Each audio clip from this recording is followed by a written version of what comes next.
All right, let's get started this afternoon. So good afternoon and welcome to our series of webinars focused on bringing you information about COVID-19 related topics.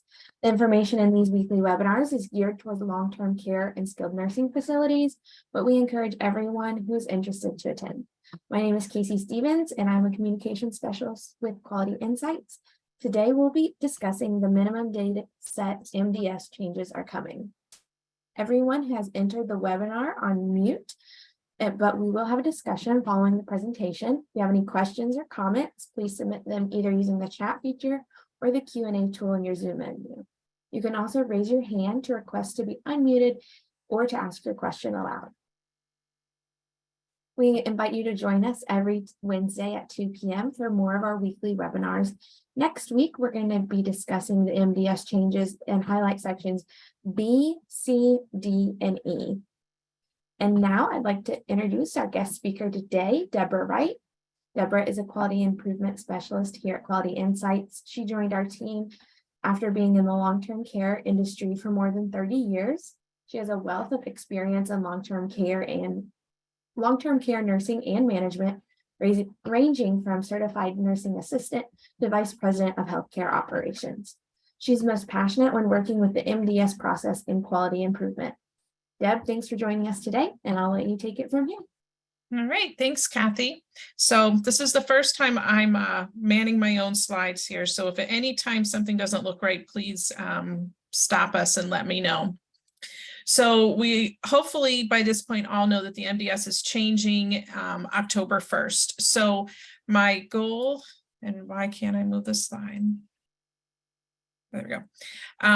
My goal is not to be instructing you on how to complete the MDS. Our goal over these next couple of weeks is just to draw your attention to what is changing within the MDS and then answer any questions that you have.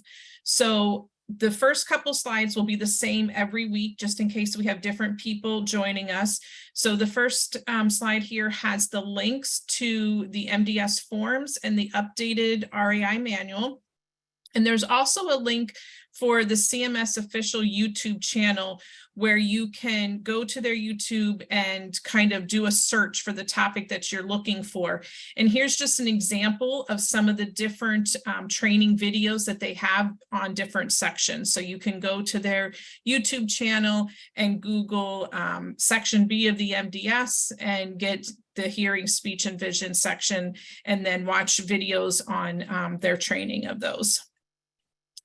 So globally, there have been some changes to the MDS RAI manual. Not going to go through all of those in each and every section. Just know that throughout the manual, content has been updated to include general neutral language. And sometimes even today, probably when we're looking at the examples, I'll stumble over it a couple times because it's not how we're used to seeing their examples, but they just did this in a way that to be gender neutral across the border. There's minor updates to wording to enhance better understanding. They've given additional examples to improve the clarity of the coding section. As we all know by this point, keys has been changed to I keys, and there's been revisions made pertaining to the legal information for family members, significant others, the representatives, just to provide consistency throughout all of the conversations. So there's been changes and revisions in chapter guidance to chapter 1, 2, and 4. Not going to go through that, just drawing your attention to it. And then throughout this month, we're going to be taking all of the sections that have either have new or revisions in chapter 3. So these are all the sections that have had some sense of change other than that general neutral or examples that have been given. So section A, identification information. So Heather, I see you have your hand raised.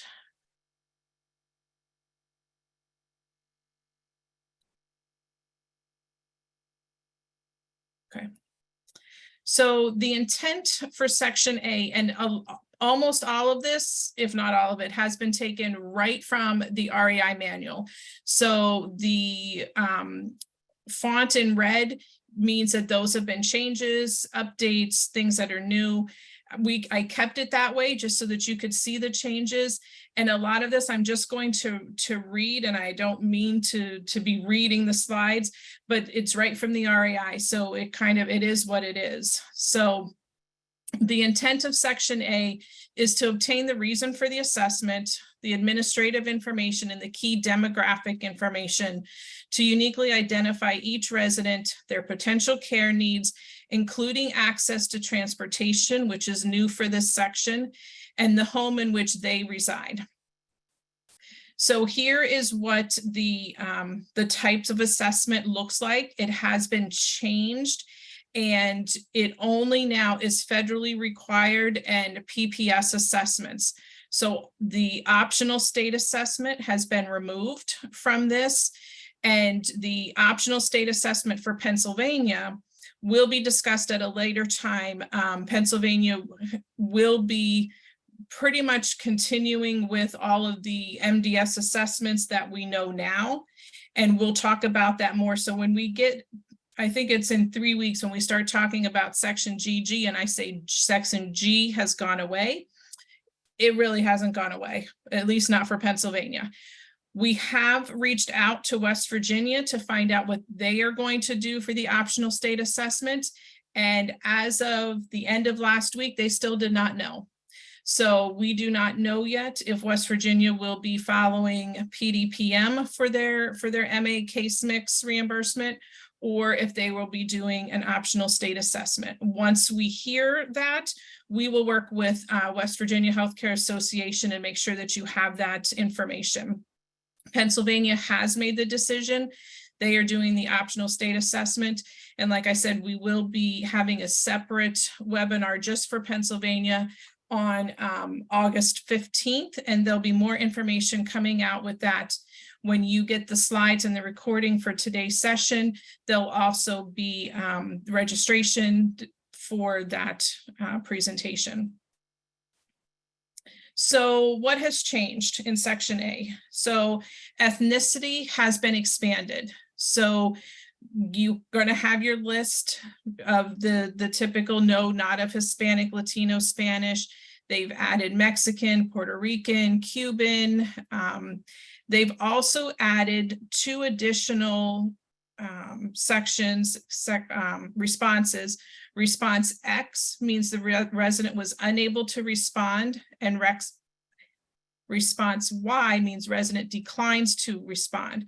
So there's going to be an opportunity where you are going to check all that apply. So the most important thing is you're going to ask the resident what corresponds to their ethnicity, and whatever they say, that's what it is.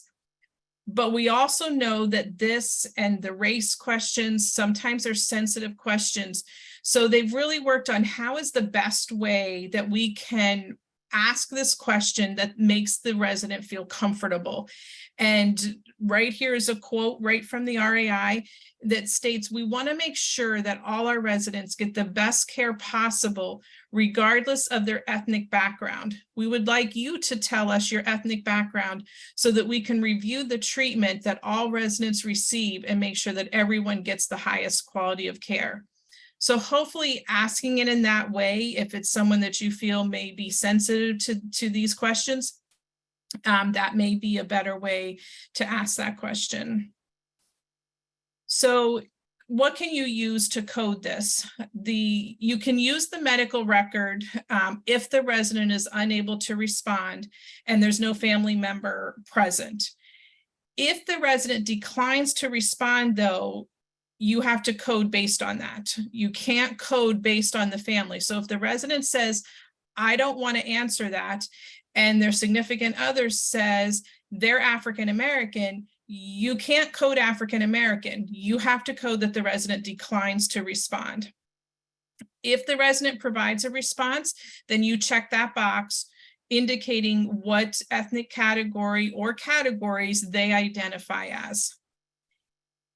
where you're going to use the X is if the resident is unable to respond. So if the resident cannot respond, whether the family or significant other or representative answers for them, you still have to check that X as one of the options. If the resident's unable to respond and there's no other resources, then you would code X alone. And then you would code the Y, like we said, if resident declines to respond. So here are two examples.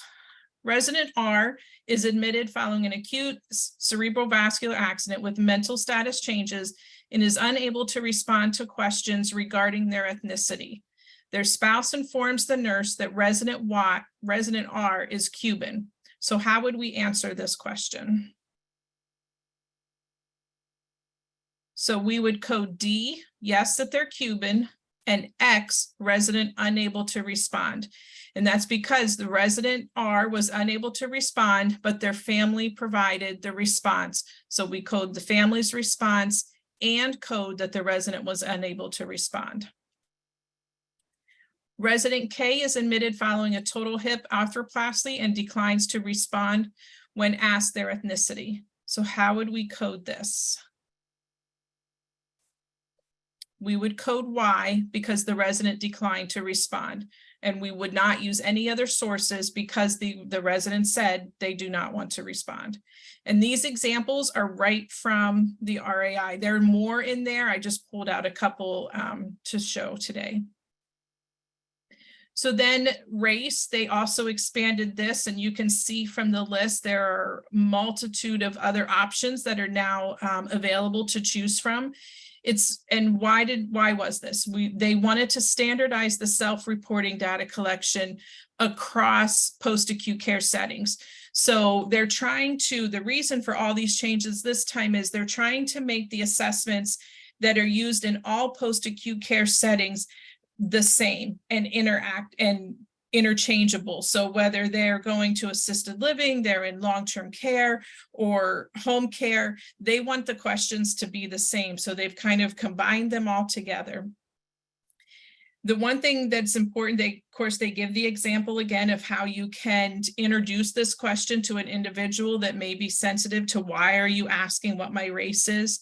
And it's also important to know that these answers and these categories that you're coding are not to determine eligibility for any participation in a federal program. It is simply how can we best provide the care for the resident based on their ethnicity and their race. So again, these coding things are the same as the ethnicity. You are going to ask them what race they associate with. If they're unable to respond, then we can ask the family or look at the medical record. If a family member provides that information for us, then we would code their response as well as coding X that the resident was unable to respond. And again, if the resident declines to respond, we would do Y. Whether the family answers or we can answer for them based on information, we would still code Y if the resident declines to respond. And if we're not able to determine from any of the sources, then we would code Z. So examples for these are resident W has severe dementia with agitation. During the admission assessment, they are unable to provide their race. Their child informs the nurse that resident W is Korean and African American. So how would we code this? So we would code three things. We would code that they were Black African American, we would code that they are Korean, and we would code that the resident was unable to respond. Resident Q declines to provide their race during the admission assessment, stating, I'd rather not answer. So we would code this as Y, resident declines to respond. So the language section has been revised. Before we would say, did the resident need an interpreter? Yes or no.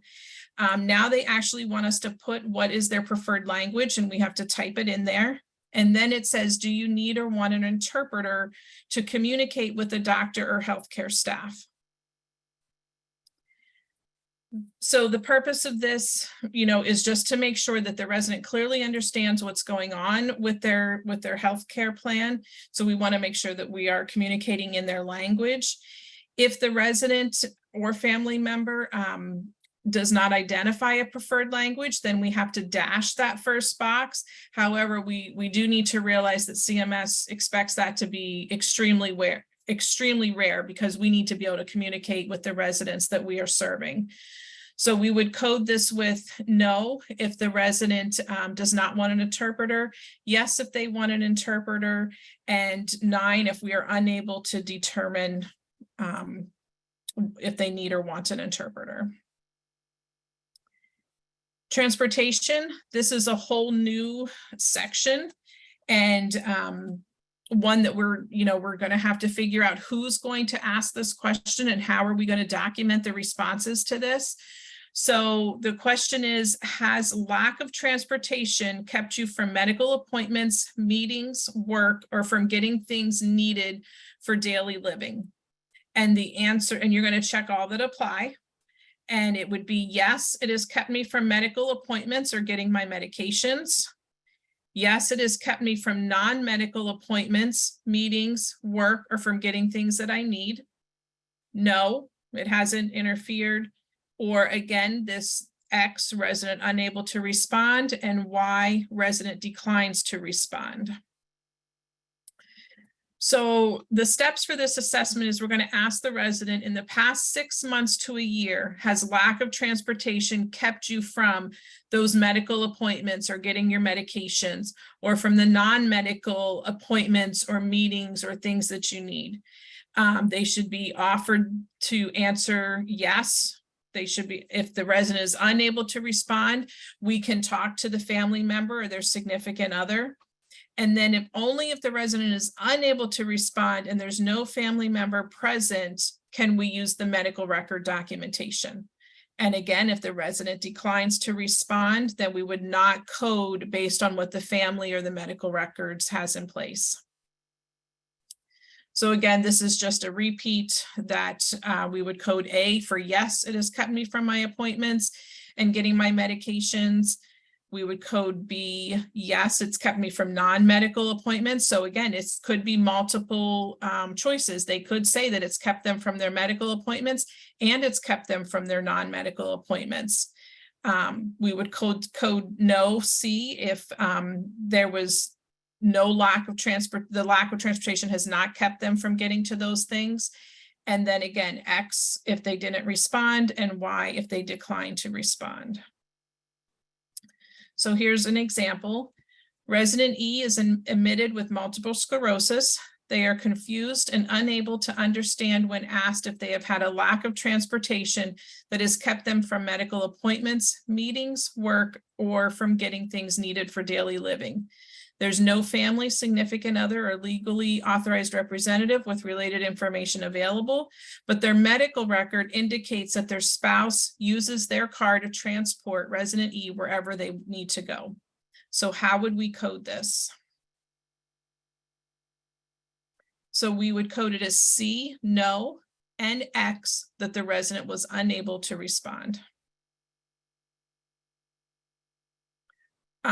Two sections that have expanded is where has the resident entered from and where are they discharging to? And as you can see here from the list, a lot of different things have been added. They've added the short-term general hospital, the long-term care hospital, inpatient psychiatric, intermediate care facility, hospice from home, and hospice from an institutional. So we know that there's some facilities that have on-site hospice units. So that's where this hospice institutional facility would come from. Critical access hospital, home under the care of an organized home health service organization. And then we would have the deceased and not listed, and it would go on to the next section then. Another new section is provision of current reconciled medication list to subsequent provider at discharge. Now there's going to be another one that says just at discharge. So the first one is if when you said that they were discharged, where did they go to? If they went to one of these locations, the skilled nursing facility, one of the hospitals, psychiatric hospitals and hospice, critical care hospital, they're going to want to know, have we provided a current reconciled medication list to the subsequent provider that's now going to be assisting in that person's care? So you can see how this has evolved. You know, the last time we had a big MDS change, they added that drug regimen review. Well, now they want to know, did we truly provide the medication list to the subsequent provider? We all do, but now we have to prove it. So you're going to have to make sure that you're looking at your facility processes for how you're going to prove that you provided that reconciled medication list to the subsequent provider. Can't make my screen go down. Okay. So we've already talked about the rationale. So the coding for this is no. If a discharge to a subsequent provider, your facility did not provide the resident's current medication list, and the resident was discharged to that provider. Or we're going to code yes if a discharge to the subsequent provider, your facility provided the resident's current medication list. And this is all stuff that we've already talked about. So the coding tips is, you know, it's important that we send that reconciled list so that they can continue their treatment. This can be done by a number of means. We can mail them electronically, verbally. We can do it through an electronic health record portal. It's all in what your facility has set up for how you're going to get that information to the next level of care. So some examples: resident F was transferred to an acute care hospital with a reconciled medication list that included a list of their current medications, but with less additional information than is usually provided by the SNF at discharge because of the urgency of the situation. Some of the contraindications, as well as the resident's weight and height and dates of those, were omitted from the medication list. So how would we code that we sent the reconciled medication list to the subsequent provider? We would code yes. So despite the fact that we maybe didn't send everything we typically send, we did send the list of reconciled medications. Resident J's Medicare Part A stay ended, and they were transferred to a long-term care unit in the same nursing home. The IDT from the subacute unit staff provided and reviewed with the long-term care staff a reconciled medication list at the time of transfer. So we would code yes. So even if they're going in the same facility, but if they're going to a different set of caregivers, we still have to prove that we provided that reconciled med list to the new care providers. And lastly, resident G's reconciled medication list was electronically faxed to the subsequent provider, and this action is documented in their clinical record. However, the subsequent provider's records do not show that the document was received successfully. How would we code that? We would still code it yes, because we sent it, and as long as we have documentation that they received it, it's not our responsibility to ensure that they have a successful receipt of that. Now, I would think if we're going to fax it, we would want to have that, but as long as we can prove that we faxed it and we have documentation that it went through successfully, we have that. So then you're going to have to document, how did you send that to the subsequent provider? Did you send it through EHR, through an information health exchange, verbally, paper, such as faxed copies, printouts, or other methods such as emailing or CDs? And we are going to do the same thing with a resident at discharge. So if the resident is being discharged, we still want to show that we provided the resident and or their caregivers a list of their current medications. Again, the same route of transmission. How did we do that? Did we give it to them in person, telephone, more than likely, it's probably not going to be electronic health record, but there are some that if they have access to their patient portals, we can do that. So that's what we would do with that. So coding tips, it's going to be important to make sure that the route of transmission is usually established with each subsequent provider, depending on how they're able to retrieve the information from your facility.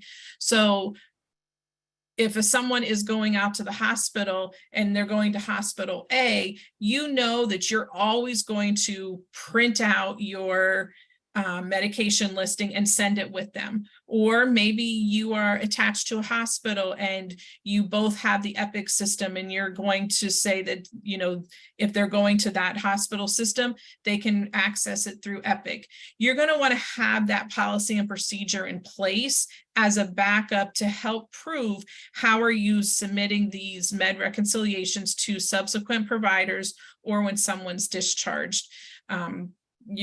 There can always be more than one mode of transmission as well. So again, you're going to check all that apply, but those are, it's a good policy to put into place. So that was a very quick down and dirty of Section A. I will say, as we ended with talking about policies and procedures, on Friday, we are doing a joint webinar with PANAC, which is the Pennsylvania Association of Nurse Assessment Coordinators, and RKL, which is a consulting advisory firm.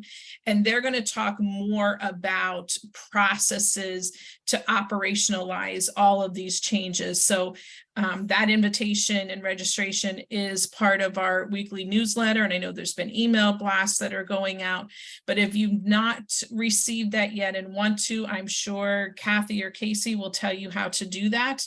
I did drop in the chat because some people have been reaching out to ask what sections are going to be covered on what Wednesdays. I have a tentative plan, but I'm not sure how long each one will take. So there's a couple weeks where it'll just depend on how much timing we have, where we end and where we pick up the following week. But that tentative outline is in the, it's one of the, I think it's the first thing in the chat. You can see that. And at this point, I think I will turn it back over to Casey and Kathy to see if we have any questions. Fantastic. Thank you so much, Deb. In a moment here, we're going to begin the Q&A section of our webinar. If you have a question or comment, please submit them using either the chat or the Q&A feature. And I noticed we already have a few in there so far. So thank you all for those. You can also raise your hand to request to be unmuted to ask your question out loud. I'd like to again invite everyone to next week's webinar, which will discuss the MDS changes in sections B, C, D, and E. And we also invite you to bring your questions to our virtual live chats every Tuesday and Thursday at noon. Deb will be there to answer your questions on topics such as quality improvement initiatives, infection control, or MDS coding. You can find the links to those live chats and our webinars in the newsletter we send out each Friday called the Last Minute Lowdown. If you want to receive that newsletter but don't think you're on the mailing list, feel free to reach out to us.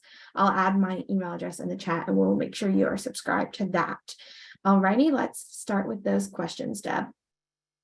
The first one, will the webinar on the 15th be recorded for later viewing? Yes. Yes. Yep. Perfect. And then the question on the language portion of section A, does language include sign language? So I was hoping you would talk a little bit longer. I was going to the REI to actually look for that. I do believe that is, so here it says an organized system of signing such as American Sign Language can be reported as the preferred language if the resident needs or wants to communicate in this manner. So yes, if their primary source of communication is sign language, we should put in a SL or American Sign Language, whatever will fit. Yes. Fantastic, Deb. That looks like all of our questions. Again, if you guys have any follow-up questions, feel free to reach out. We'll be happy to help you with those. Before we sign up, we'd like to ask everyone to answer a short evaluation of today's webinar. The evaluation is anonymous and will show up as a pop-out as soon as the webinar ends. You have a couple of minutes to take and fill that out. We'd really appreciate it. Deb, thanks again for joining us today and presenting. We look forward to hearing from you next week again. And thank you all for joining us. And we look forward to seeing you again next week. And if anybody has any questions, you can either raise your hand or we'll be happy to stay on the line for a couple minutes, or you can come to our live chats Tuesday or Thursday at noon. Victoria, I see you have your hand raised. And I think, Casey, you have to unmute her to allow her to talk.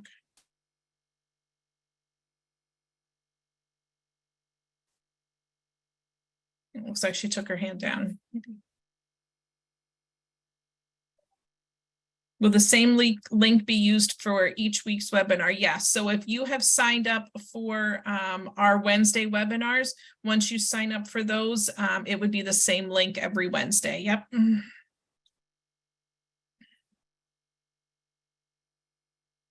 Any other last minute questions?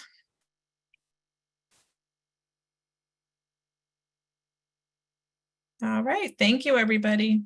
Thank you all. Have a great day.